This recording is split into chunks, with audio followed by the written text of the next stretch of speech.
Bob Hawke warned that if the bell tolls for Israel, it will toll for all mankind.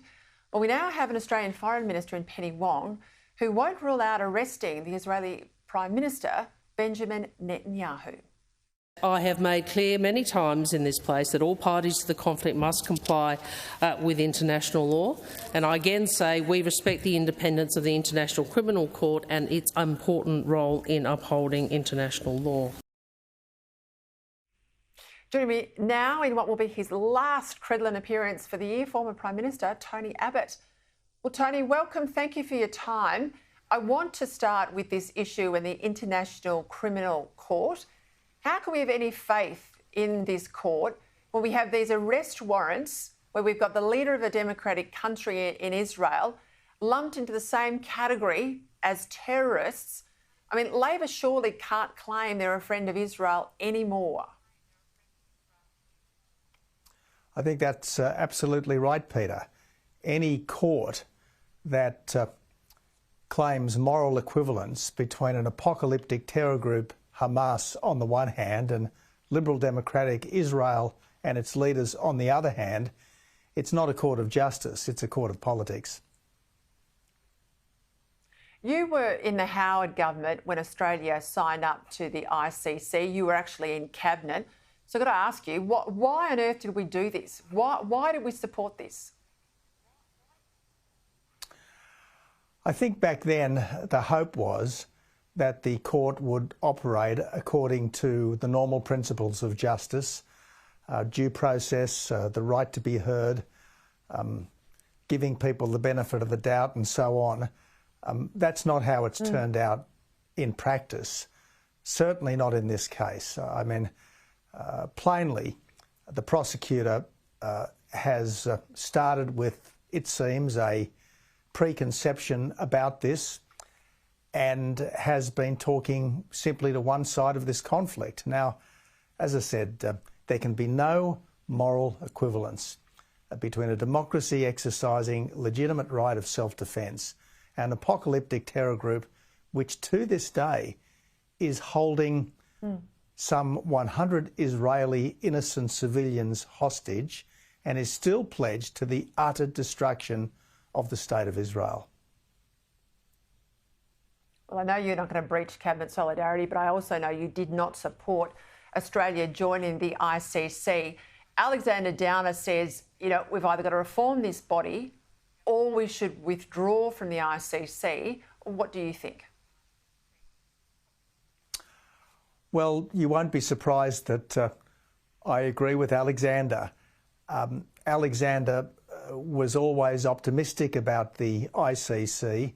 I think he appreciates that it hasn't turned out the way we expected or the Cabinet expected back in 2005 or 2006 or whenever it was that we made the decision to join.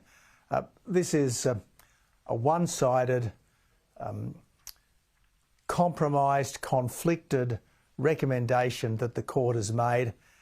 The idea that a country like Australia would arrest a democratic Prime Minister in Bibi Netanyahu, who is providing heroic leadership to his country in an existential struggle, it's just dead wrong. As a former leader yourself, right, do you often sit there and reflect on the rise of anti-Semitism and what leaders, state, federal and community, you know, are not doing in this country to stamp it out? It feels like it's only growing stronger, I have to say, Tony. Well, Peter, I recall the actions of the police back in late 2021 against the freedom protesters. I recall the use of tear gas and rubber bullets on people near the Shrine of Remembrance in Melbourne who just wanted to say, let us be free. Now, if the police can be as strong as that against people who were supporting freedom, surely they can be just as strong against people who are promoting the most vile race hate.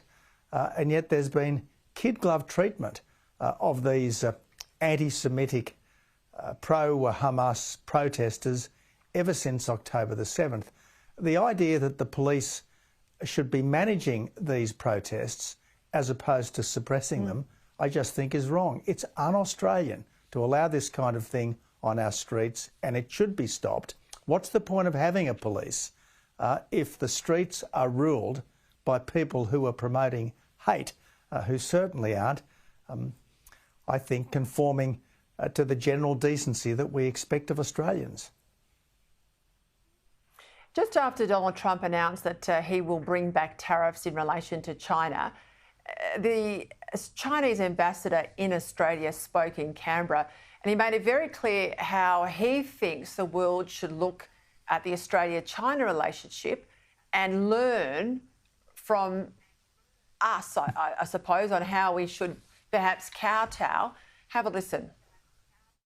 We have turned the relationship from derail back on the right track, from going down back to stabilization, and from moving to the wrong direction back to the right direction. And there's no reason for us to compromise our respective national interest for the sake of a third party. I mean, we have basically given China everything it wanted. We've pulled out of WTO actions and more. And the Prime Minister, well, you can't help but look at him on the world stage with President Xi and feel we're allowing Beijing to dictate terms. Look, the worst endorsement that any self-respecting democratic politician could get would be an endorsement from the Beijing regime. The idea that Beijing thinks that we're somehow a model for the democratic world, well, frankly, we should be ashamed of ourselves, absolutely ashamed of ourselves. On this point of tariffs, Peter, we do have to understand that as long as the CCP is in charge in Beijing, we are in the throes of a sustained strategic competition, a new Cold War, one that is every bit as serious and as important as the last one that we have to win. Under the CCP, we love the Chinese people, but the Chinese government is not our friend. We just have to understand that.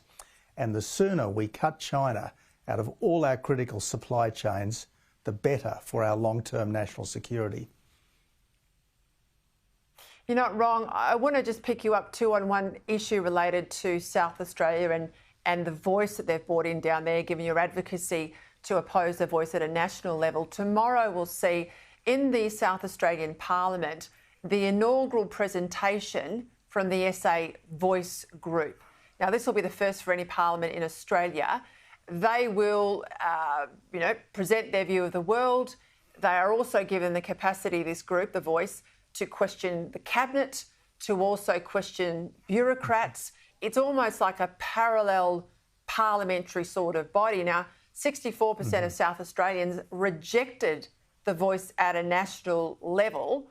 Why are we persisting with this?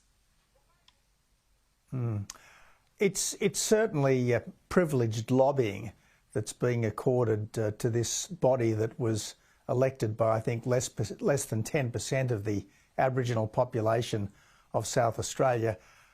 Look, I think that the Labor Party, state and federal, has got to understand that no means no. They should listen to the overwhelming verdict of the Australian people last October. We are against separatism, and good on the state coalition opposition for having the backbone to say that should they be in office, they will repeal this legislation. All right, have a happy and holy Christmas, Tony Abbott. Are you going to do any fire brigade duty over the break? Look, I will do my best to serve, and as always, we hope that it's not necessary, but I'm sure that the tens of thousands of New South Wales Rural Fire Service volunteers and the volunteers for the other state and territory services will be standing by this summer. All right, we'll leave it there. Thanks, Tony.